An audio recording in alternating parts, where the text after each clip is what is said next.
Jesus, ikaw ang hari ng aking buhay. Okay, magandang umaga ho sa inyong lahat. Dumako na naman tayo sa ating palatuntunan. 5 minutong panalangin para sa iyo. 5 minutes prayer will change your life. 5 minutes prayer will change your day. 5 minutes prayer will really make an impact. Okay, so maraming salamat sa Panginoon na tayo minsan pa ay nagkakatipon sa umagang ito. Salamat sa Diyos dahil sa kanyang kabutihan, sa kanyang katapatan. Salamat sa Diyos sa kanyang kadakilaan sa bawat buhay natin na hindi tumitigil ang kanyang pagbabala at naririnig ng Panginoon ang ating mga panalangin, lalo na po kung pag-uusapan natin itong tinatawag nating COVID-19. God is really moving. No, although nakikita natin na parang dumadami yung mga yung COVID patient natin, but it doesn't necessarily mean na ang ating ang gobyerno ay walang ginagawa, kasi talagang dapat mag-appear lahat yan. Talagang dapat makita yung lahat.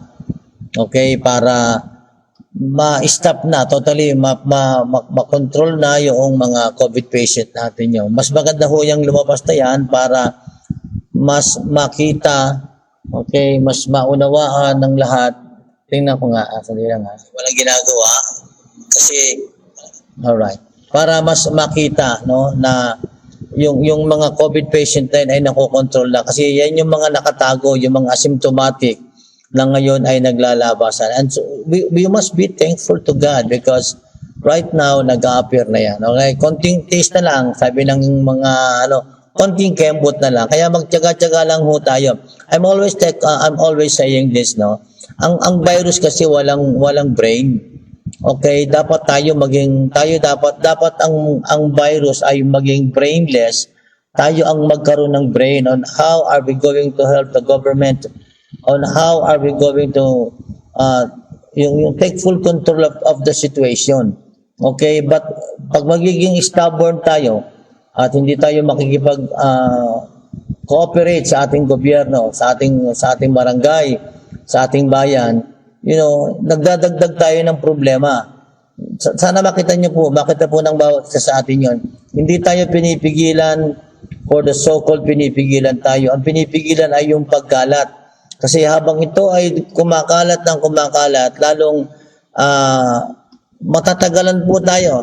Tayo po din na magpapahirap sa ating bansa. Tayo din na magpapahirap para mabuksan na yung mga trabaho, mabuksan na yung mga kumpanya. Kasi habang nakakita ng gobyerno, habang nakakita ng mga doktor na hindi naaayos yan, hindi pa yan nakokontrol, ay hindi tayo makakawala sa ating mga quarantine na yan. Okay? Kaya let's pray. At may ginagawa po ang Panginoon na parang may nakita ko isang araw biglang nagkaroon ng 40,000 recovery, parang gano'n. Maganda ho marinig yun. Alright?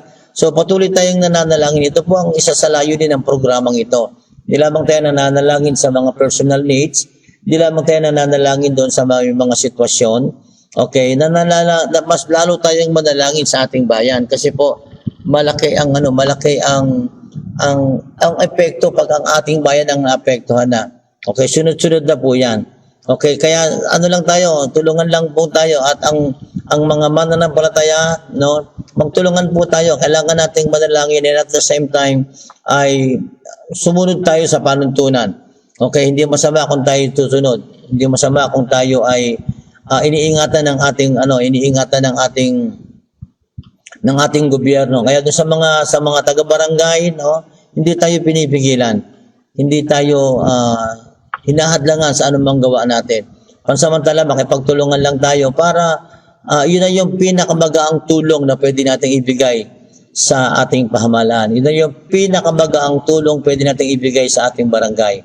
Alright? So ngayong umaga, dadako tayo ulit sa ating panalangin at ang patuloy nating dinadalangin ang araw na ito ay maging mapagpala sa atin. Gusto ko pong minsan pa ay banggitin yung aming pinag-usapan kanina doon sa amin sa Leaders Prayer for the World. Napakaganda po kasi ng talata na hanggang ngayon ay amin pong pinagbubulay-bulayan yung pagpapala ng Diyos na binigay ng Panginoon kay Obed-Edom. At yun po ay talagang nakita ng marami kasi noong may mamatay, nung hinawakan niya yung Ark of the Covenant, nung ito'y matutumba, ang pangalan niya ay Uza, natakot si David, sabi niya, wag na mo nang ibalik yan sa palasyo. Okay, diyan na muna yan. So ang napili nilang pagdalhan na malapit sa lugar na yon na pinangyarihan malapit na pagbagsak ng Ark of the Covenant ay si Obed-Edom. Pag-aralan niyo po ang Bible, si Obed-Edom ay hindi nagreklamo. Hindi siya nakipagtalo kay David kasi alam niya si David ay hari. Pangalawa, alam niya kung ano ang magagawa ng Ark of the Covenant na yun. Ang Ark of the Covenant po kasi sa lumang tipan, dito bumababa ang presensya ng Panginoon. Dito nalalaman nila kung may blessing o sumpa na darating.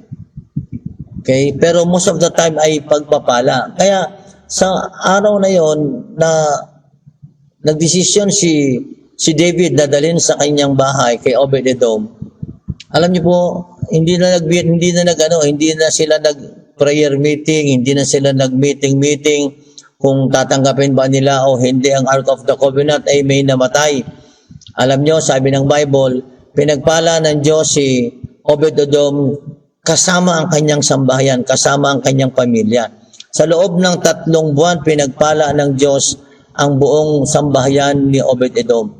At doon nakita yung pagkakaiba. Kaya sabi ni David, ano yung nangyayari kay Obed-Edom? Pinagpapala yung sambahayan niya. Hindi pwedeng ganyan ang mangyari. Anong nakita nyo? Ganito yan. Pag sa umagang ito, mararanasan mo ang presensya ng Panginoon. At mananalangin tayo.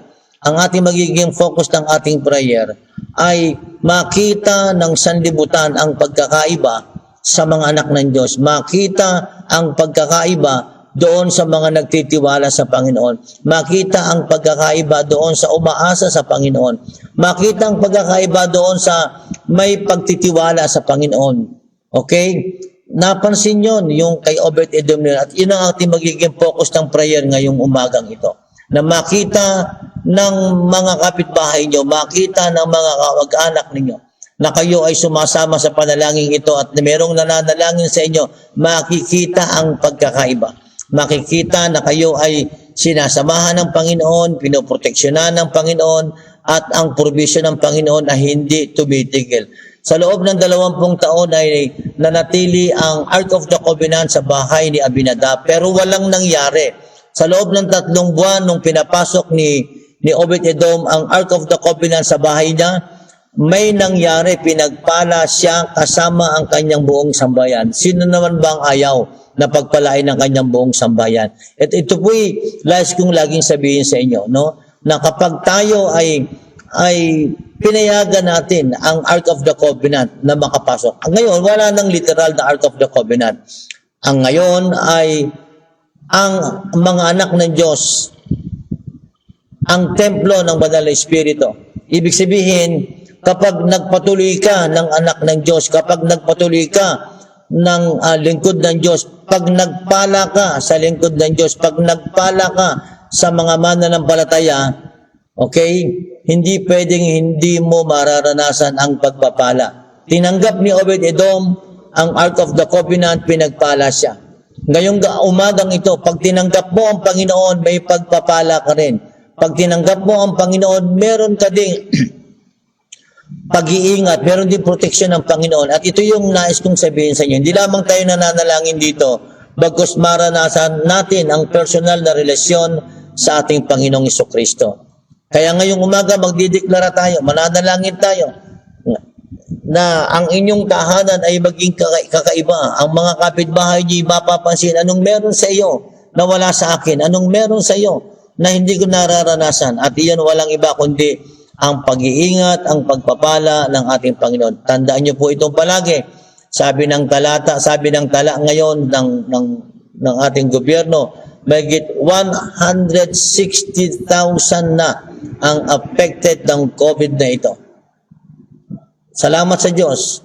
Hanggang ngayon ay iniingatan ka, kapatid.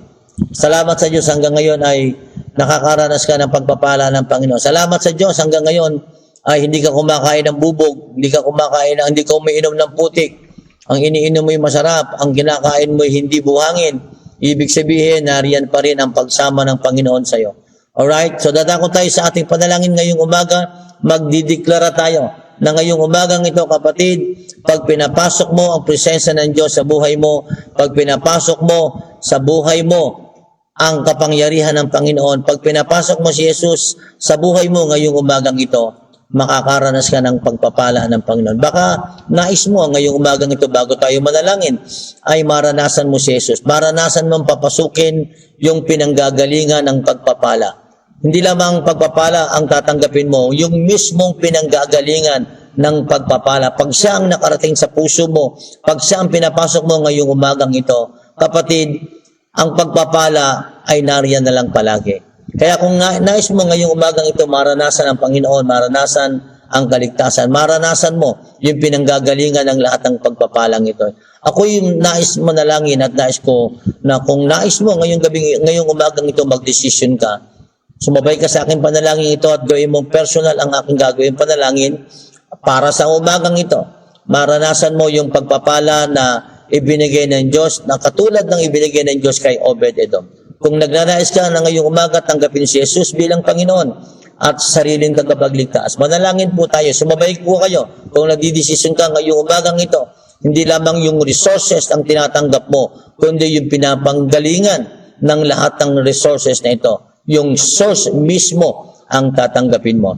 Manalangin po tayo doon sa ngayong umagang ito, nagnanais kayo na makatanggap ng himala at pagpapalat na galingan sa Panginoon. Tanggapin natin si Jesus sa ating puso bilang Panginoon at sariling tagapagligtas. Manalangin po tayo. Sumabay po kayo sa akin sa panalangin. Sabihin nyo ganito, dakilang Diyos, tinatanggap ko si Jesus bilang Panginoon at sariling tagapagligtas. Hindi lamang ako makontento sa mga pagpapala, hindi lang ako makontento makaranas ng himala, hindi lang ako makontento makatanggap ng kagalingan, bagkos yung mismong pinanggagalingan ng himala, pinanggagalingan ng kagalingan, pinanggagalingan ng lahat ng pagpapala, ang aking maka-inkwentro ngayong umagang ito. Lord, salamat po na ngayong umagang ito, Panginoon, pinatatawad mo na ako sa lahat ng aking mga kasalanan. Hindi mo tiningnan ang aking aking lumang buhay. Hindi mo tiningnan ang mga nagawa kong kapalpakan. Bagkus ngayong umaga ay tinatanggap mo ko bilang iyong anak na bumabalik sa iyo. Lord, salamat po ngayong umaga. Salamat sa kapatawaran. Salamat sa buhay na walang hanggan na iyong ipinangangako sa akin. Salamat, Panginoon, sa kapayapaan. Salamat sa lahat ng pagpapala na aking tatanggapin sa iyo sa umagang ito. Salamat po, Ama. Ako na lang po mananalangin sa inyo bago tayo manalangin mamaya sa ating general prayer. Lord, dinadalangin ko po, Panginoon, ngayong umagang ito. Yung anak mo na tumanggap sa iyo bilang Panginoon sa sariling tagapagligtas. Yung nagdesisyon ngayong umagang ito, Panginoon, na tanggapin si Jesus bilang Panginoon sa sariling tagapagligtas. Lord, dalangin ko na maranasan niya po, Panginoon, ang pagpapala mo, ang kapayapaan ng kagalakan, Panginoon. Lord, pagpalain mo siya, Panginoon, at magpasimula kang kumilos sa kanyang buhay. Magpasimula, Panginoon, na makaranas siya ng pagbabagong buhay, Panginoon. At magkaroon ng pagkakataon makapaglingkod sa iyo, Panginoon. Salamat po, Ama, itong aking dalangin sa iyo sa pangalan ng iyong anak na si Jesus. Amen. Alright, so dako tayo ngayon sa ating panalangin.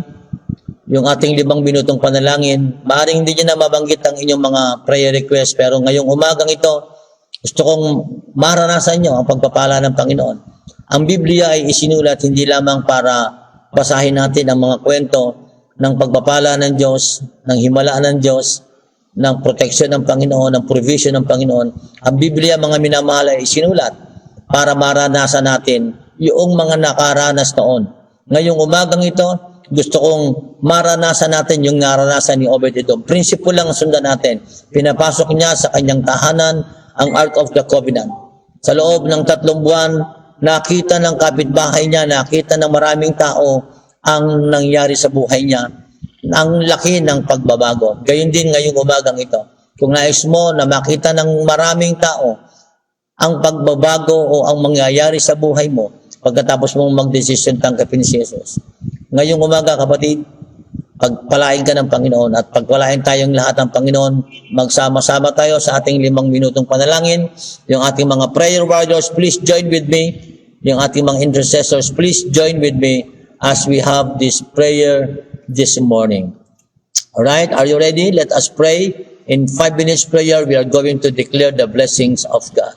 Ama naming Diyos na makapangyarihan sa lahat ngayong umaga, Panginoon, kung paano na pinagbubulay-bulayan pa din namin hanggang ngayon. Yung pagpapala na naranasan ni Obed-Edom nung hinayaan niyang makapasok ang Ark of the Covenant sa kanilang tahanan.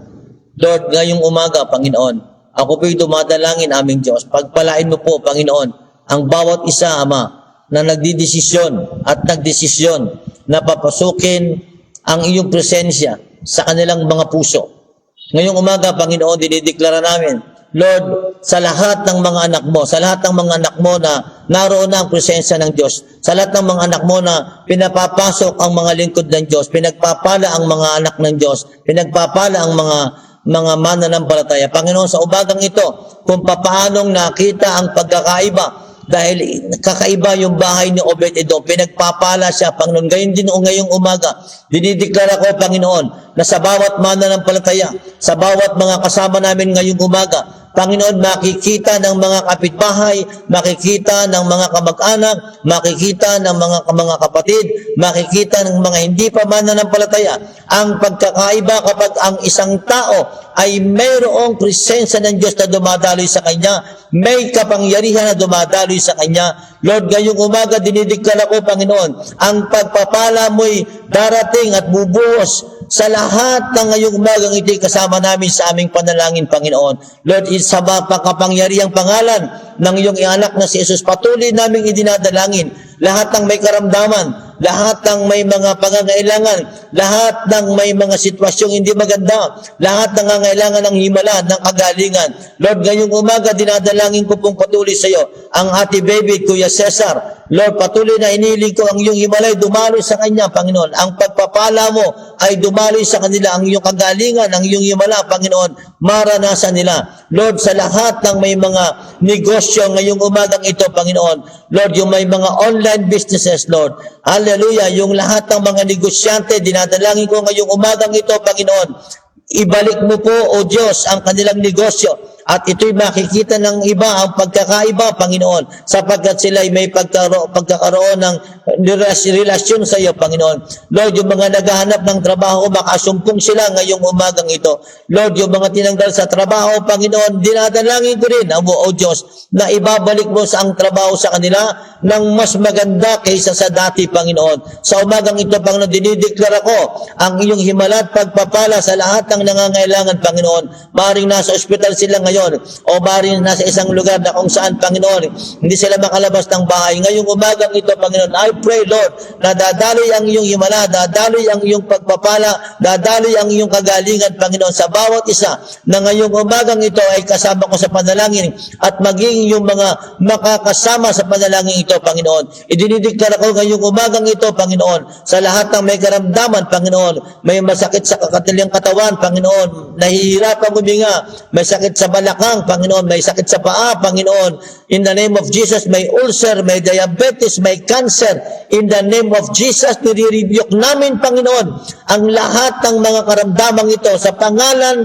ng iyong anak na si Jesus. Ngayong umaga, Panginoon, dinideklara namin na dumadaloy ang iyong himala, dumadaloy ang iyong pagpapala, dumadaloy ang iyong kagalingan, Panginoon. Lord, salamat po ngayong umagang ito. Pagpalain mo po ang bawat isa sa bahagi ng pisikal, sa material, sa espiritual, maging sa pinansyal sa pangalan ni Jesus. Lord, salamat po ngayong umaga. Pinapupurihan ka namin, pinapasalamatan ka namin, niluluwalhati ka namin, Panginoon. At umaasa kami, Ama, ng bawat panalangin namin, narinig mo, Panginoon. Patunayan mo, Ama, na ang ngayong umagang ito, makikita ang pagkakaiba sa mga anak mo na may pagkakilala sa iyo, Panginoon. Pinagpapala mo sila sa pisikal, sa material, sa spiritual at sa financial. Lord, salamat po. Dalangin ko rin pa rin patuloy ang aming bayan, ang aming Mayor Walter Echevarria, ang aming Vice Mayor Maricel Torres at ang lahat ng konsyal ng bayan, lahat ng kapitan ng barangay, lalo na sa amin sa Metro San Jose, si Kapitan Gosar, Kapitan Llames, Kapitan Alday, Kapitan Tuatis, Kapitan Suarez, ang pagpapala mo sa kanila. Sa lahat ng COVID patient ngayong umagang ito, Panginoon, nasa mga isolation area, let them heal. Let them receive your healing, Lord. Let them receive your miracle, Father God, in the name of Jesus. Lord, dinadalangin ko yung kagalingan sa hipag, Panginoon, ni Brother Benji, in the name of Jesus na nasa Cavite City. In Jesus' name, this is our prayer to you, Lord. Amen and amen. Purihin ang Panginoon, pinagpala tayong lahat ng Panginoon. Salamat at nakita ko po ang ano na yan, Brother Ben. Of course, atin din pong isinasama sa panalangin ngayong umagang ito yung mga birthday celebrant. Happy birthday, Sister Edna. At sa lahat ng mga celebrant ngayong umagang ito, pagpalain kayo ng Panginoon. Kung kayo may handa, mag-text lang kayo at ipadala ninyo. Bawal ang lumabas. Alright. So marami pong salamat. Pagpalain kayong lahat ng Panginoon. Nawa, ngayong umagang ito, makita nyo ang pagkakaiba. Ang pagpapala ng Panginoon ay hindi magkukulang, ang provision ng Panginoon hindi magkukulang sa umagang ito. Purihin ang Panginoon, pagpalain tayong lahat ng ating Diyos. Hallelujah. Hallelujah.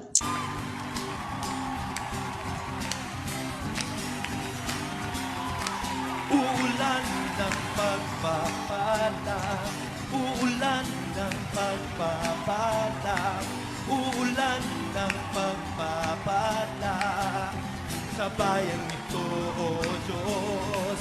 Uulan ng pagpapala, uulan ng pagpapala, uulan ng pagpapala sa bayan ito, O Diyos. O Diyos.